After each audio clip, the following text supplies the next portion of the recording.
नमस्ते दोस्तों, आइए आज विस्तार से बात करते हैं कर्पूरी ठाकुर की, जो एक स्वतंत्रता संग्राम सेनानी थे, एक शिक्षक थे, बहुत अच्छे राजनीतिज्ञ हैं, बिहार राज्य के एक बार उप मुख्यमंत्री और 2 बार मुख्यमंत्री रह चुके हैं। इनकी कई कहानियां ऐसी है जिन्हें हम मिसाल के तौर पर इस्तेमाल कर सकते हैं। तो आज के इस वीडियो में विस्तार से जानेंगे कि कर्पूरी ठाकुर कौन है, इन्होंने शिक्षा कहां से ली, राजनीति में इनका क्या योगदान है और ऐसी कौन सी घटनाएं इनके जीवन में घटी जिनकी वजह से आज इन्हें मरणोपरांत भारत रत्न से नवाजा गया। तो आइए भारत माता की जय बोलकर इस वीडियो की शुरुआत करते हैं।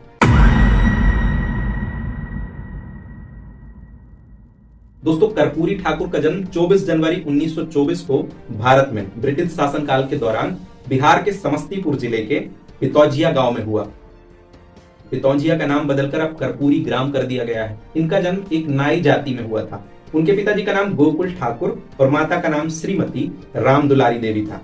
इनके पिता गांव के एक सीमांत किसान थे और अपना पारंपरिक पेशा यानी कि बाल काटने का काम किया करते थे। कर्पूरी 1940 में मैट्रिक की परीक्षा पटना विश्वविद्यालय से द्वितीय श्रेणी से पास करते ही हैं कि 1942 में भारत छोड़ो आंदोलन शुरू हो जाता है और ये नवयुवक उस आंदोलन में कूद पड़ता है। परिणाम स्वरूप 26 महीने तक भागलपुर के कैंप जेल में जेल यातना भुगतने के बाद 1945 में इन्हें रिहा किया जाता है। 1948 में आचार्य नरेंद्र देव और जयप्रकाश नारायण के साथ समाजवादी दल में प्रादेशिक मंत्री बनने का मौका मिलता है और यहां से कर्पूरी की राजनीतिक यात्रा सक्रिय रूप से प्रारंभ हो जाती है। 48 से 70 तक कई बड़े बड़े राजनेताओं से इनका मिलना जुलना होता है और कई बड़े छोटे प्रभार इन्हें संभालने के लिए दिए जाते हैं। 1970 में उन्हें बिहार का मुख्यमंत्री बनाया गया। 1973 से 77 में वे लोक नायक जयप्रकाश के छात्र आंदोलन से जुड़ गए। 1977 में समस्तीपुर संसदीय निर्वाचन क्षेत्र से सांसद भी बने। 24 जून 1977 को पुनः बिहार के मुख्यमंत्री बनाए गए। फिर 1980 में मध्यावधि चुनाव हुआ तो कर्पूरी ठाकुर के नेतृत्व में लोक दल बिहार विधानसभा में मुख्य विपक्षी दल के रूप में उभरा और कर्पूरी ठाकुर इसके नेता बने। कर्पूरी ठाकुर सदैव दलित, शोषित और वंचित वर्ग के उत्थान के लिए प्रयत्नशील रहे और संघर्ष करते रहे। उनका सादा जीवन, सरल स्वभाव, स्पष्ट विचार और अदम्य इच्छा शक्ति बरबसी लोगों को प्रभावित कर लेती थी और लोग उनके विराट व्यक्तित्व के प्रति आकर्षित हो जाते थे।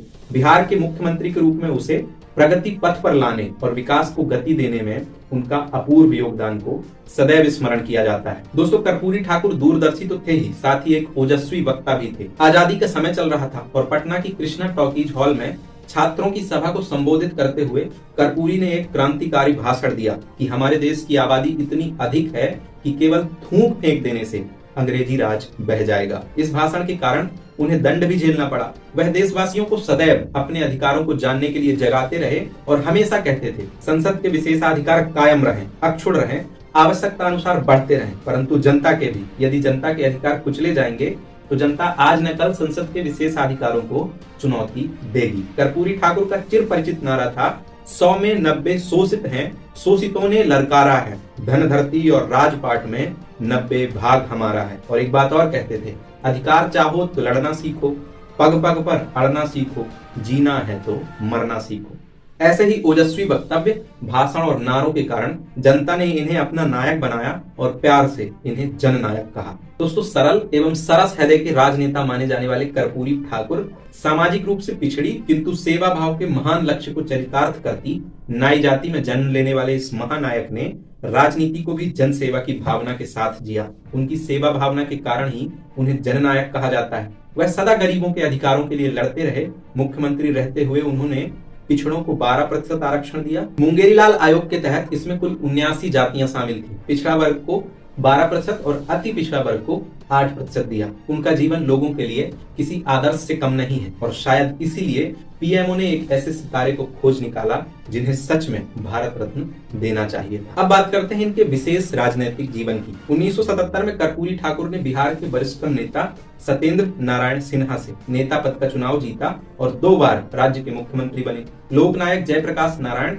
एवं समाजवादी चिंतक डॉक्टर राम मनोहर लोहिया इनके राजनीतिक गुरु माने जाते हैं। राम सेवक यादव और मधु लिमिये जैसे दिग्गज इनके मित्र साथी कहे जाते हैं। लालू प्रसाद यादव, नीतीश कुमार, रामविलास पासवान और सुशील कुमार मोदी इन्हें अपना राजनीतिक गुरु मानते हैं। बिहार में पिछड़ा वर्ग के लोगों को सरकारी नौकरी में आरक्षण की व्यवस्था 1977 में इन्होंने की। सत्ता पाने के लिए 4 प्रमुख कार्यक्रम चलाए। पहला कार्यक्रम पिछड़ा वर्ग का ध्रुवीकरण, दूसरा हिंदी का प्रचार प्रसार, तीसरा समाजवादी विचारधारा को लाना और चौथा कृषि का सही लाभ किसानों तक पहुंचाना। अब आते हैं कहानी के उस पड़ाव पर जहां हमें इनके ईमानदारी से सराबोर व्यक्तित्व के बारे में जानने के लिए अनेक कहानियां मिलेंगी। दोस्तों, कर्पूरी ठाकुर बिहार राज्य के एक बार उप मुख्यमंत्री, 2 बार मुख्यमंत्री, दशकों तक विधायक और कई बार विपक्षी दल के नेता रह चुके हैं। 1952 में पहली बार विधानसभा का चुनाव जीतने के बाद वे बिहार विधानसभा का चुनाव कभी हारे नहीं। राजनीति में इतना लंबा सफर बिताने के बाद जब उनका देहांत हुआ तो अपने परिवार को विरासत में देने के लिए एक मकान तक उनके नाम नहीं था। ना तो पटना में, ना ही उनके पैतृक गांव में 1 इंच जमीन वे जोड़ पाए। जब करोड़ों रुपयों के घोटाले में आए दिन नेताओं के नाम उछल रहे हो, तब कर्पूरी जैसे नेता भी हुए हैं, विश्वास करना थोड़ा मुश्किल होता है। उनकी ईमानदारी के कई किस्से आज भी बिहार में आपको सुनने को अक्सर मिल जाएंगे। उनसे जुड़े कुछ लोग बताते हैं कि कर्पूरी ठाकुर जब राज्य के मुख्यमंत्री थे तो उनके रिश्ते में उनके बहनोई उनके पास नौकरी के लिए गए और कहीं सिफारिश से नौकरी लगवाने के लिए कहा। तब कर्पूरी ठाकुर अपने जेब से 50 का नोट निकालते हैं और उन्हें देते हुए गंभीर स्वर में कहते हैं कि जाइए, उस तरह कैंची और कंघी खरीद लीजिए और अपना पुश्तैनी धंधा आरंभ कर दीजिए, कहीं नौकरी ढूंढना नहीं पड़ेगा। कर्पूरी ठाकुर जब भी पहली बार उप मुख्यमंत्री या मुख्यमंत्री बने तो अपने बेटे रामनाथ को पत्र लिखना भूले नहीं। इस पत्र में क्या था, इसके बारे में रामनाथ कहते हैं कि पत्र में 3 ही बातें लिखी होती थी। तुम इससे प्रभावित नहीं होना, कोई लोभ लालच देगा तो उस लोभ में आना मत, मेरी बदनामी होगी। रामनाथ ठाकुर इन दिनों भले राजनीति में हो और पिता के नाम का लाभ भी उन्हें मिला हो, लेकिन कर्पूरी ठाकुर ने अपने जीवन में उन्हें राजनीतिक तौर पर आगे बढ़ाने का काम नहीं किया। उत्तर प्रदेश के कद्दावर नेता हेमवती नंदन बहुगुणा ने अपने संस्मरण में लिखा, कर्पूरी ठाकुर की आर्थिक तंगी को देखते हुए देवीलाल ने पटना में अपने एक हरियाणवी मित्र से कहा था, कर्पूरी जी कभी भी आपसे 5-10 हजार रुपए मांगे तो आप उन्हें दे देना, वह मेरे ऊपर आपका कर्ज रहेगा। बाद में देवीलाल ने अपने मित्र से कई बार पूछा कि कर्पूरी जी ने कुछ मांगा। हर बार मित्र का जवाब होता था, नहीं साहब, वे तो कुछ मांगते ही नहीं है। कर्पूरी जी के मुख्यमंत्री रहते हुए उनके क्षेत्र में कुछ सामंती जमींदारों ने उनके पिता को सेवा के लिए बुलाया। वे बीमार होने के नाते नहीं पहुंच सके तो जमींदार ने अपने लठैतों से मारपीट कर लाने का आदेश दिया, जिसकी सूचना किसी प्रकार से जिला प्रशासन को हो गई। तो तुरंत जिला प्रशासन, एसपी, कलेक्टर कर्पूरी जी के गांव पहुंच गए और उधर लठैत पहुंचे ही थे। लठैतों को बंदी बना लिया गया, किंतु कर्पूरी ठाकुर जी ने सभी लठैतों को जिला प्रशासन से बिना शर्त छोड़ने का आग्रह किया। तो अधिकारीगणों ने कहा कि इन लोगों ने मुख्यमंत्री के पिता को प्रताड़ित करने का कार्य किया है, इन्हें हम किसी शर्त पर नहीं छोड़ सकते। कर्पूरी ठाकुर जी ने कहा, इस प्रकार के पता नहीं कितने असहाय, लाचार और शोषित लोग रोज प्रतिदिन लाठियां खाकर दम तोड़ते हैं, काम करते हैं। कहां तक, किस किस को बचाओगे? क्या सभी मुख्यमंत्री के माँ बाप हैं? आप इन्हें इसलिए दंडित कर रहे हैं क्योंकि इन्होंने मुख्यमंत्री के पिता को उत्पीड़ित किया है। सामान्य जनता को कौन बचाएगा? जाओ, प्रदेश के कोने कोने में शोषण, उत्पीड़न के खिलाफ अभियान चलाओ और एक भी परिवार सामंतों के जुल्म सितम का शिकार ना हो पाए। लठैतों को कर्पूरी जी ने छुड़वा दिया। इस प्रकार उन्हें पक्षपात और मानवता का मसीहा कहा जाना अतिशयोक्ति नहीं है। दोस्तों, 80 के दशक की बात है। बिहार विधानसभा में बैठक चल रही थी। कर्पूरी ठाकुर उन दिनों नेता प्रतिपक्ष हुआ करते थे। उन्होंने एक नोट भिजवाकर अपने ही दल के एक विधायक से थोड़ी देर के लिए उनकी जीप मांगी। उन्हें लंच के लिए जल्दी आवास जाना था और फिर तुरंत लौटना था। उस विधायक ने उसी नोट पर लिख दिया, मेरी जीप में तेल नहीं। कर्पूरी जी 2 बार मुख्यमंत्री रहे, कार क्यों नहीं खरीदते? यह संयोग नहीं था कि संपत्ति के प्रति अगाध प्रेम के चलते वह विधायक बाद के वर्षों में अनेक कानूनी परेशानियों में पड़ा, पर कर्पूरी ठाकुर का जीवन बेदाग रहा। एक बार उप मुख्यमंत्री और 2 बार मुख्यमंत्री रहने के बावजूद भी कर्पूरी ठाकुर रिक्शे से चलते थे, क्योंकि उनकी जाए उन्हें कार खरीदने और उस कार को मेंटेन करने की इजाजत नहीं देती थी। 70 के दशक में पटना में विधायकों और पूर्व विधायकों के निजी आवास के लिए सरकार जमीन दे रही थी। खुद कर्पूरी ठाकुर के दल के कुछ विधायकों ने कर्पूरी ठाकुर से कहा कि आप भी अपने आवास के लिए जमीन ले लीजिए। कर्पूरी ठाकुर ने साफ मना कर दिया। तब के एक विधायक ने उनसे यह भी कहा था कि जमीन ले लीजिए, अन्यथा आप नहीं रहिएगा तो आपका बाल बच्चा कहाँ रहेगा? कर्पूरी ठाकुर ने कहा कि अपने गांव में रहेगा। कर्पूरी ठाकुर के दल के कुछ नेता अपने यहाँ की शादियों में करोड़ों रुपए खर्च कर रहे हैं, पर जब कर्पूरी ठाकुर को अपनी बेटी की शादी करनी हुई तो उन्होंने क्या किया? उन्होंने इस मामले में भी आदर्श स्थापित किया। 1970-71 में कर्पूरी ठाकुर बिहार के मुख्यमंत्री थे। रांची के एक गांव में उन्हें वर देखने जाना था। तब तक बिहार का विभाजन नहीं हुआ था। कर्पूरी ठाकुर सरकारी गाड़ी से ना जाकर टैक्सी से वहां गए। शादी समस्तीपुर जिला स्थित उनके पुश्तैनी गांव पितौजिया में हुई। कर्पूरी ठाकुर चाहते थे कि शादी देवघर मंदिर से हो, लेकिन पत्नी की जिद के कारण शादी उनके पुश्तैनी घर से ही की गई। कर्पूरी ठाकुर ने अपने मंत्रिमंडल के किसी भी सदस्य को आमंत्रित किया ही नहीं। यहाँ तक कि उन्होंने संबंधित अफसर को भी यह निर्देश दिए कि बिहार सरकार का कोई भी विमान मेरी यानी मुख्यमंत्री की अनुमति के बिना उस दिन दरभंगा या सहरसा हवाई अड्डे पर नहीं उतरेगा, क्योंकि पितौजिया के पास के हवाई अड्डे वही थे। आज के कुछ तथाकथित समाजवादी नेता तो शादी को भी सम्मेलन बना देते हैं। भ्रष्ट अफसर और व्यापारी गण सत्ताधारी नेताओं के यहाँ शादियों के अवसर पर करोड़ों रुपए का खर्चा उठाते हैं। कर्पूरी ठाकुर के जमाने में भी थोड़ा बहुत ये सब होता रहा होगा, पर कर्पूरी ठाकुर तो अपवाद थे। उन्हें तो स्थापित करना था अपना आदर्श और पाना था भारत रत्न।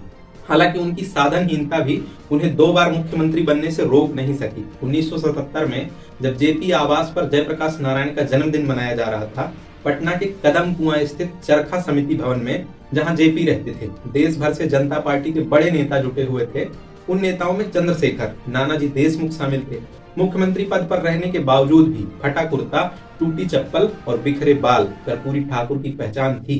उनकी दशा देखकर एक नेता ने टिप्पणी की कि मुख्यमंत्री के ठीक ढंग से गुजारे के लिए कितना वेतन मिलना चाहिए। सब निहितार्थ समझ गए, हंसे।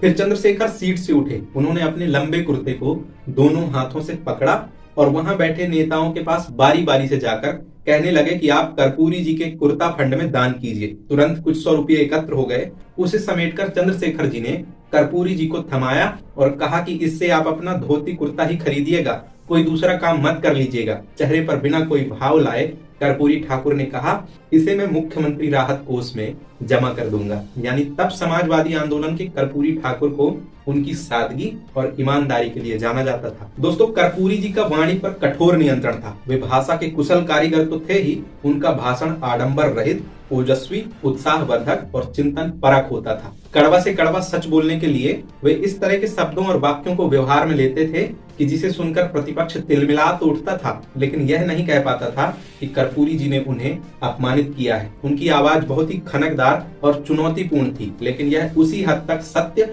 संयम और संवेदना से भरपूर होती थी। कर्पूरी जी को जब कोई गुमराह करने की कोशिश करता था तो वे जोर से झल्ला उठते तथा क्रोध से उनका चेहरा लाल हो जाता। ऐसे अवसरों पर वे कम ही बोल पाते थे, लेकिन जो नहीं बोल पाते थे वह सब उनकी आंखों में साफ साफ झलकने लगता था। फिर भी विषम परिस्थितियों में भी शिष्टाचार और मर्यादा की लक्ष्मण रेखाओं का उन्होंने कभी भी उल्लंघन नहीं किया। सामान्य, सरल और सहज जीवन शैली के हिमायती कर्पूरी ठाकुर जी का प्रारंभ से ही सामाजिक और राजनीतिक अंतर्विरोधों से जूझना पड़ा। ये अंतर्विरोध अनोखे थे और विघटनकारी भी। वे राजनीति में कांग्रेस पार्टी की राजनीतिक चालों को भी समझते थे और समाजवादी खेमे के नेताओं की महत्वाकांक्षा को भी। वे सरकार बनाने के लिए लचीला रुख अपनाकर किसी भी दल से गठबंधन कर सरकार बना लेते थे, लेकिन अगर मन मुताबिक काम नहीं हुआ तो गठबंधन तोड़कर निकल भी जाते थे। यही वजह है कि उनके दोस्त और दुश्मन दोनों को ही उनके राजनीतिक फैसलों के बारे में अनिश्चितता बनी रहती थी। कर्पूरी ठाकुर का निधन 64 साल की उम्र में 17 फरवरी 1988 को दिल का दौरा पड़ने से हुआ, लेकिन आज भी वे उन लोगों के दिलों में जिंदा हैं जो उनकी कहानियों को ठीक से जानते हैं, उनके चरित्र को ठीक से समझते हैं। हमारे देश की सरकार ने उनके इस व्यक्तित्व को ठीक से पहचाना और उन्हें आज यानी कि 24 जनवरी 2024 को मरणोपरांत भारत रत्न से नवाजा गया है। हमारे देश के लिए ये गौरव की बात है कि भारत में ऐसे ऐसे महान पुरुष हुए हैं, और एक गौरव की बात और है कि देश की सरकार ने ऐसे महानायक को ढूंढकर उन्हें भारत रत्न से नवाजा। आपको कर्पूरी ठाकुर की कहानी कैसी लगी? क्या आप इनके बारे में कुछ कहना चाहते हैं? यदि हाँ, तो हमें कमेंट करके जरूर बताइएगा। यदि आपको हमारा ये वीडियो अच्छा लगा तो आपको हमारा ये वीडियो भी जरूर देखना चाहिए, जिसमें हमने बात की है कि बिना शंकराचार्य के आखिर प्राण प्रतिष्ठा कैसे हो गई। ऐसे और वीडियोस के लिए इस चैनल को सब्सक्राइब कर लीजिए। ऐसा हम इसलिए बोलते हैं क्योंकि लाइक करना और सब्सक्राइब करना आपके लिए उतना इंपॉर्टेंट नहीं है, लेकिन भरोसा मानिए हमारे लिए बेहद इंपॉर्टेंट होता है। इसलिए इस वीडियो को लाइक, हमारे चैनल को सब्सक्राइब और इस वीडियो को ज्यादा से ज्यादा शेयर जरूर कीजिएगा, ताकि ऐसे महानायक, जननायक की कहानी पूरे देश को मालूम चल सके। अब हम मिलेंगे नेक्स्ट वीडियो में, तब तक स्वस्थ रहिए, मस्त रहिए। शुक्रिया। जय हिंद, जय भारत।